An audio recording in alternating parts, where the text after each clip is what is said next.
3 interesting Japan habits. First one என்ன அப்படின்னு பார்த்தீங்கன்னா, இப்போ நம்ம ஏதாச்சும் ஒரு ரெஸ்டாரண்ட் போகிறோம், இல்லை டாக்ஸிஸில் இன்னும் ஒரு சில இடங்களில் பார்த்தீங்க அப்படின்னா நம்ம டிப்ஸ் கொடுப்போம் இல்லைங்களா?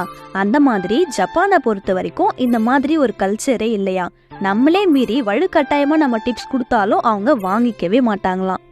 செகண்ட் ஒன் என்ன அப்படின்னு பார்த்தீங்கன்னா, நீங்கள் ஜப்பானீஸ் பீப்புளோடு ஏதாவது ஒரு மீட்டிங்கு இல்லை ஒர்க் சம்மந்தமாக நீங்கள் அவங்கள மீட் பண்ணுறீங்க அப்படின்னா, அவங்க சொன்ன டைமை விட ஒரு 10 நிமிஷம் முன்னாடியே இருக்கணும் அப்படின்னு சொல்லி எதிர்பார்ப்பாங்களாம்.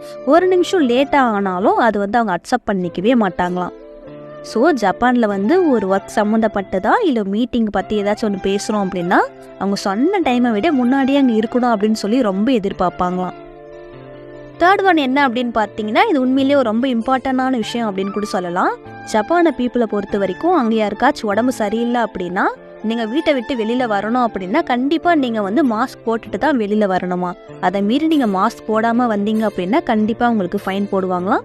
இந்த ஒரு விஷயத்த கவர்மெண்ட் அங்கே ரொம்ப ஸ்ட்ரிக்டாக ஃபாலோ பண்ணுறாங்களாம்.